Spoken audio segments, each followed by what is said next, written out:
सुंदरवन जंगल में टुनटुनी नाम की चिड़िया रहा करती थी।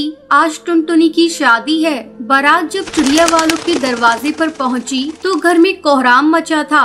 किसी ने कहा कि टुनटुनी भाग गई है। काफी समय के बाद बारात वापस चली गई। टुनटुनी, तूने ये क्या किया? टुनटुनी तो पार्लर से ही अपने दोस्त कालू के घर चली गई थी। माँ बाप की इकलौती बेटी थी, उनकी इज्जत मिट्टी में मिल गई थी। टुनटुनी जब कालू के घर पहुँची तो कालू को किसी और चिड़िया के साथ देखकर उसके पैरों तले जमीन खिसक गई थी। मैं तो कहीं की नहीं रही। अब कौन सा मुंह लेकर मैं घर जाऊं? मुझसे शादी का वादा किया और यहाँ दूसरी चिड़िया के साथ रंगरलियां मना रही हूँ। मैं सारे गहने जेवर लेकर इसके साथ शादी का ख्वाब देख रही थी। टुनटुनी निराश होकर घर की तरफ लौट आई। पूरे घोंसले में मातम पसरा हुआ था। घर के भीतर से रोने की आवाजें सुनाई पड़ी। तभी माँ की चीख सुनकर वो सहम गई। मैं बहुत अभागी हूँ। लगता है सदमे ने पापा की जान ले ली। मुझे यहाँ से तुरंत निकल जाना चाहिए। वो तुरंत सुंदरवन जंगल को छोड़कर दूसरे जंगल की तरफ उड़ गई। उसे खुद नहीं पता था कि शादी के मंडप से भागकर वो कहाँ जाएगी। अपने दुर्भाग्य पर उसकी आंखें बरस पड़ी। अचानक उसके कानों में एक जानी पहचानी सी आवाज टकराई। एक्सक्यूज मी, क्या मैं यहाँ बैठ सकती हूँ? अरे भूरी, तुम? टुनटुनी, तुम कहाँ जा रही हो? और इतनी सजी सवरी और बाकी घर वाले कहाँ हैं? बस बस भूरी, इतने सवालों का जवाब एक साथ कैसे दूं? अब पहले बैठ जाओ। ये बच्ची तुम्हारी है, बहुत प्यारी है, पर इतनी कमजोर क्यों है? हाँ, मेरी ही बच्ची है गुड़िया। इसी के इलाज के लिए दूसरे जंगल जा रही हूँ। इसके दिल में छेद है, इसका ऑपरेशन करवाना है। ओह, आई एम सॉरी, पर तेरे पति देव कहाँ हैं? दिखाई नहीं दे रहे। टुनटुनी, मेरे पति टुन्नू इस दुनिया में नहीं है। हमने उनके माता पिता की इच्छा के विरुद्ध कोर्ट मैरिज की थी। वो लोग ना हमें आशीर्वाद देने आए और ना ही हम कभी उनके पास गए। ओहो, ये तो बहुत दुख की बात है। वैसे तुम बताओ, कहाँ जा रही हो? टुनटुनी ने भूरी को सब कुछ बता दिया। अच्छा, तुम रो मत, मेरे साथ ही चलो। मेरे ससुर जी बहुत रईस कौआ है। उनके कई कारखाने हैं, कहीं न कहीं तुम्हें काम मिल ही जाएगा। ओह थैंक्स पूरी, मैंने MBA किया है इसी साल। मैं अपनी मर्जी से शादी करना चाहती थी, पर मम्मी पापा ने अपने आगे मेरी एक भी न सुनी। मजबूर होकर मुझे घर से भागना पड़ा, पर शायद मम्मी पापा सही थे। टुनटुनी की आंखों से आंसू गिरने लगे थे। टुनटुनी, रोना बंद करो। मैं भी पहली बार ही ससुराल जा रही हूँ। जब मेरे ससुर जी ने टुन्नू के मरने की खबर सुनी तो उनका सारा गुस्सा पानी हो गया। उन सभी ने तो मुझे और मेरी बच्ची को देखा भी नहीं है। उन लोगों ने ही पत्र लिखकर मुझे बुलाया है। बहुत देर तक बातें करते करते दोनों नदी किनारे पर ही सो गईं। तभी अचानक एक तेज तूफान आ गया। चारों तरफ अफरा तफरी मच गई थी। तेज हवा से एक डाल सीधा भूरी के ऊपर आकर गिरी। उसके माथे से खून की धाराएं बह रही थी। टुनटुनी, मेरी एक मदद कर दो। मैं शायद जिंदगी और मौत से जूझ रही हूँ। मेरे पास समय नहीं है। प्लीज मेरी बच्ची को उसके दादा दादी के पास पहुँचा देना और तुम उसकी माँ बनकर ही जाना। वो मुझे नहीं पहचानते। ये कहते कहते भूरी की आंखें बंद हो गई थी। टुनटुनी की रोते रोते हिचकियां बन गई थी।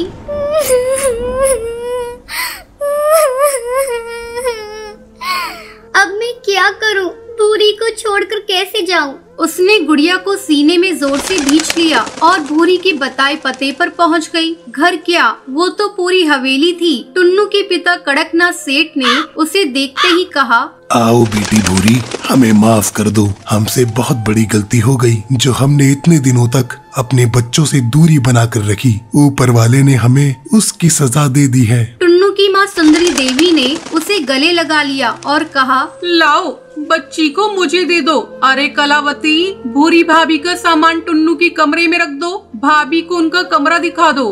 टुनटुनी इस नए घर में बहुत ही असहज महसूस कर रही थी, पर कठपुतली की तरह सबकी हाँ में हाँ मिलाती रही। कमरे में जाकर वो टुन्नू की तस्वीर के सामने खड़ी होकर फूट फूट कर रो पड़ी।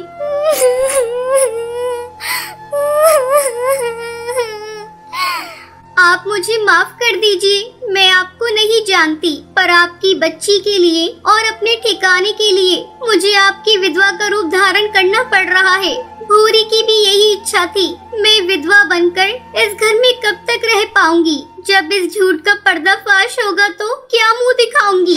ये सोचते ही उसका कलेजा मुंह को आ गया। तभी दरवाजे पर सुंदरी देवी को देखकर उसने उन्हें कमरे में आने के लिए कहा। हमने जब टीवी में समाचार सुना कि जंगल में तेज तूफान और बारिश ने कहर बरसाया है तो सारी उम्मीदें खत्म हो गई थी, पर तुम्हें देखकर नया जीवन मिल गया। चल खाना खाकर आराम कर लो, सुबह डॉक्टर के यहाँ भी जाना है गुड़िया को दिखाने। जी माँ जी। उसको वहाँ रहते हुए 1 साल होने को आया। अब समय आ गया है मैं इन लोगों को सच्चाई बता दूं। किसी इंसान को कब तक धोखे में रख सकती हूँ मैं। यही सोचकर वो सास के कमरे की तरफ बढ़ गई। तभी सास की आवाज उसके कानों में पड़ी। मैं इतनी बड़ी बात कैसे कह सकती हूँ, अगर वो नहीं मानी तो? एक बार कहकर तो देखो, उसकी मर्जी के बिना हम कुछ नहीं कर सकते। देव कबूतर ने खुद ही मुझसे उसके साथ शादी के लिए प्रस्ताव रखा है। वो टुन्नू का दोस्त है। टुनटुनी ने सुना तो उसकी आंखों से आंसू आ गई। वो तुरंत अंदर चली गई। बापूजी, माँ जी, मुझे आप दोनों से कुछ कहना है। बोलो बेटी। गुड़िया भी पूरी तरह से स्वस्थ हो गई है। अब आप लोगों को मैं धोखा नहीं देना चाहती। पर क्या? बोलो। टुनटुनी ने शुरू से लेकर अंत तक सारी बात बता दी। सब कुछ सुनने के बाद, बेटी ये तुम्हारा बहुत बड़ा बलिदान है। तुमने हम लोगों को ऐसे समय में सहारा दिया जब हम बिल्कुल बेसहारा हो चुके थे। एक तरफ टुन्नू की मौत और दूसरी तरफ भूरी की मौत का समाचार सुनकर शायद हम दोनों टूट ही जाते, पर तुम्हारे उस झूठ ने हमें जीवन दान दिया है।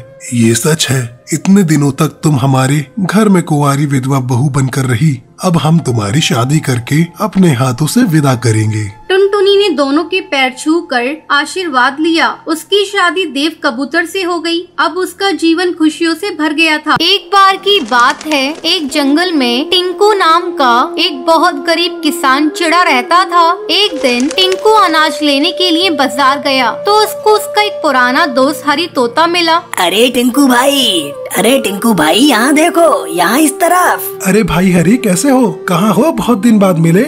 बेटे की शादी के लिए रिश्ता पक्का करने गया था। बहुत अच्छा रिश्ता मिला है। अच्छा, रीना तोती इतनी बड़ी हो गई, शादी लायक हो गई। हाँ, अब तो रीना 16 की हो गई है। शादी का समय आ ही गया है। इतना अच्छा रिश्ता मिला था तो शहर जाकर बात पक्की करके आया हूँ। भाई हरी, क्या बात कर रहे हो? रीना तो अभी नाबालिग है, तुम उसकी शादी इतनी जल्दी क्यों करवा रहे हो? कोई बात नहीं, 2 साल में बालिग हो जाएगी। अरे रिश्ता पक्का करके आया हूँ और 2 साल बाद रीना को उनके घर भेज दूंगा। इतना अच्छा मौका कोई नहीं छोड़ता। अरे भला तू बता, तेरी बेटी टुनटुनी चिड़िया कैसी है? वो भी तो बड़ी हो गई होगी। कितनी उम्र हो गई उसकी? टुनटुनी तो 18 बरस की हो गई है। अच्छा, चिड़िया बालिग हो गई है। तो शादी का क्या सोचा तूने? शादी ना बाबा, टुनटुनी पढ़ने में बहुत होशियार है। उसकी इच्छा है कि वो डॉक्टरी की पढ़ाई करे, इसलिए मैं उसकी शादी अभी नहीं कर रहा। मेरी माने तो तुझे ऐसा नहीं करना चाहिए। तू सर से लेकर पैर तक कर्जे में डूबा है। डॉक्टर की पढ़ाई का खर्चा कैसे उठाएगा? अरे टुनटुनी को इतना पढ़ाने लिखाने का कोई फायदा नहीं होगा। अगर कुछ बन भी गई तो तुझे क्या मिलेगा? ठेंगा। टिंकू को हरी की बात का बहुत बुरा लगता है, लेकिन वो उससे कुछ नहीं बोलता। दोनों दोस्त एक दूसरे का हालचाल पूछकर अपने अपने घर निकल जाते हैं। वहीं शाम को टुनटुनी दुकान जाने के लिए निकलती है तो रास्ते में उसको उसकी सहेली पिंकी दिखती है। अरे पिंकी, कैसी हो? बिल्कुल ठीक हूँ, तुम बताओ कैसी हो? मैं भी बहुत अच्छी हूँ। क्या बात है, आजकल सिलाई कढ़ाई छोड़ दी? बबली आंटी पूछ रही थी। दरअसल मैं मेडिकल की पढ़ाई कर रही हूँ। 1 महीने बाद मेरा एग्जाम है तो उसकी तैयारी में लगी हुई हूँ, इसलिए अभी सिलाई और कढ़ाई नहीं कर पाऊंगी। चलो मैं चलती हूँ, फिर टाइम हो रहा है। टुनटुनी दिन रात मन लगाकर पढ़ती है और एग्जाम की तैयारी करती है। कुछ दिनों बाद कुछ लोग टुनटुनी के घर आते हैं और बाहर से चिल्लाने लगते हैं। टिंकू, ओ टिंकू, बाहर निकल। ये मैं क्या सुन रहा हूँ? बेटी बड़ी हो गई और तू अभी तक उसकी शादी नहीं कर रहा? टिंकू बाहर आता है और बोलता है, शांत हो जाओ भाई, शांत हो जाओ। मेरी बेटी को मैं पढ़ाऊं या शादी करवाऊं, तुम सबको क्या आफत आन पड़ी? मेरा बेटा 10वीं पास है और अगले साल 20 का हो जाएगा। तू कहे तो टुनटुनी की शादी उससे करवा देते हैं। अरे भाई, तुम लोग मेरी बेटी की शादी के पीछे क्यों पड़े हो?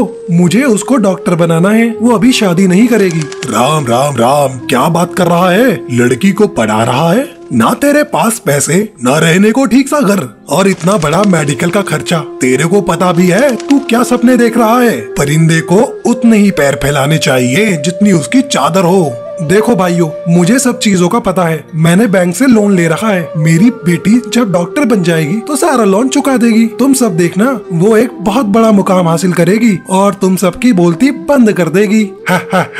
दिन में सपने देख रहा है तो सपने। यदि 1 महीने बाद तेरी बेटी का रिजल्ट आता है और अगर वो पास नहीं हुई तो तेरी शक्ल देखने लायक होगी। तब तक तो मेरा बेटा भी नहीं बचेगा शादी के लिए। इतना बोलकर सभी वहाँ से चले जाते हैं। घर के अंदर से टुनटुनी सबकी बातें सुन रही होती है। टुनटुनी को बहुत दुख होता है, उसके पिता के साथ लोग इस तरह का बर्ताव कर रहे हैं। टुनटुनी दिन रात मेहनत करती है और एग्जाम के लिए खूब पढ़ती है। एग्जाम देने के बाद उस दिन टुनटुनी का रिजल्ट आने वाला होता है। टिंकू भागता हुआ अपने घर आता है और चिल्लाता है, टुनटुनी, अरे टुनटुनी, अरे बेटी टुनटुनी किधर हो? क्या हुआ पिताजी? तेरा नाम आ गया बेटी, देख लिस्ट में तेरा नाम आ गया। यही नहीं, तुझे 25 लाख की स्कॉलरशिप मिली है, पूरे 25 लाख की। अरे अरे, मैं तो फूला नहीं समा रहा। इस पूरे जंगल में इतने पैसे कभी किसी ने देखे नहीं होंगे जितने की तुझे स्कॉलरशिप मिली है। टुनटुनी बहुत खुश होती है और टिंकू भी टुनटुनी की कामयाबी देखकर बहुत खुश होता है। टुनटुनी पढ़ाई करने के लिए शहर चली जाती है। जंगल के पक्षी तब भी टुनटुनी के बारे में बातें बनाते हैं और टिंकू को कोसते रहते हैं। क्यों टिंकू, तूने तो अपनी लड़की बेच दी, शर्म नहीं आती?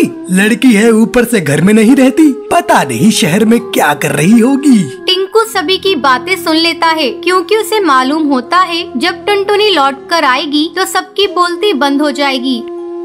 टुनटुनी जंगल वापस लौट कर आती है। उसे जंगल वाले देखते हैं तो हैरान रह जाते हैं। टुनटुनी को छोड़ने करीबन 4-5 पक्षी की टीम आई होती है। टुनटुनी एक हवाई मोटर से उतरती है और सभी जंगल वाले उसे घूरते रहते हैं। अपनी बेटी की ठाट बाट देखकर टिंकू का सीना चौड़ा हो जाता है और सर गर्व से ऊंचा हो जाता है। टुनटुनी साबित कर देती है, अगर मन लगाकर कुछ ठान लिया जाए तो सब कुछ हासिल हो सकता है।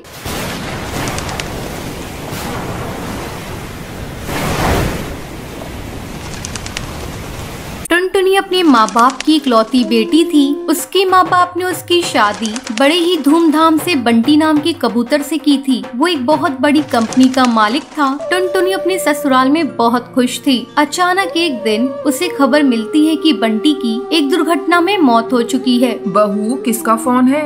अरे कुछ तो बोल बहू।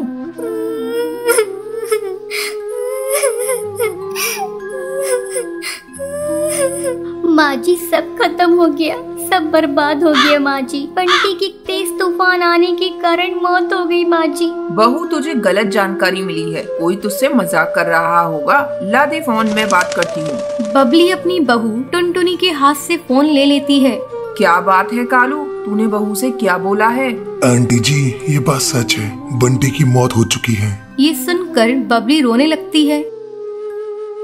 इसी तरह समय गुजरने लगता है। एक दिन बबली से मिलने उसकी बहन बेबो आती है। बहना, बंटी के बारे में सुनकर बहुत दुख हुआ। टुनटुनी बहू की अभी लंबी जिंदगी पड़ी हुई है, बंटी तो अब आ नहीं सकता। ऐसा कर तू बहू की दूसरी शादी कर दे। चाहती तो मैं भी यही हूँ बेबो, लेकिन मैं भी क्या करूँ, बहू तो तैयार ही नहीं हो रही है। जब जब मैं उससे दूसरी शादी की बात करती हूँ रोने लगती है। मैं क्या करूँ, मेरी समझ में कुछ भी नहीं आ रहा है। तू ही बहू को समझा। बेबो टुनटुनी की कमरे में जाती है। टुनटुनी कैसी है बेटा?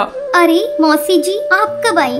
मैं अभी अभी आई हूँ बेटा। मैं अभी आपके लिए फ्रूट काट कर ला रही हूँ मौसी जी। बेटा तू मेरे पास बैठ, मुझे तुझसे कुछ बातें करनी है। क्या बात है मौसी जी? देख टुनटुनी, तेरी अभी बहुत लंबी जिंदगी है, तो मेरी बात मान, दूसरी शादी कर ले। अब बंटी तो वापस आ नहीं सकता। मौसी जी, आप ऐसी बातें मत कहिए। मैं बंटी को कभी भुला नहीं सकती। मैं दूसरी शादी अब नहीं करूँगी। देख टुनटुनी, मैं तेरे भले के लिए कह रही हूँ। तू तो जानती है ये दुनिया कैसी है।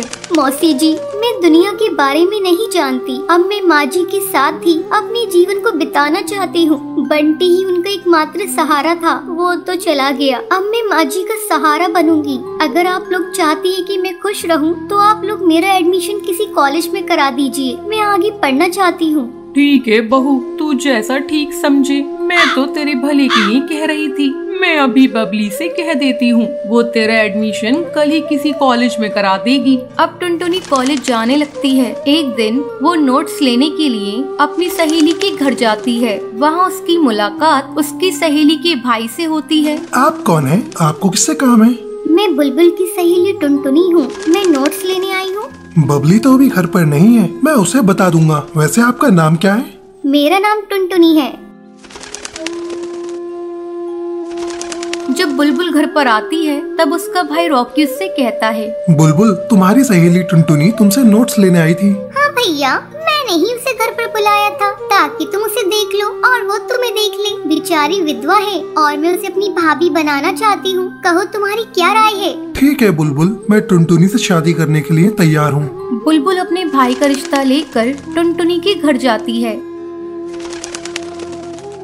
आंटी जी, मैं टुनटुनी को अपनी भाभी बनाना चाहती हूँ। मेरे माँ बाप तो बचपन में ही गुजर गए हैं, इसलिए मैं अपने भाई का रिश्ता लेकर आई हूँ।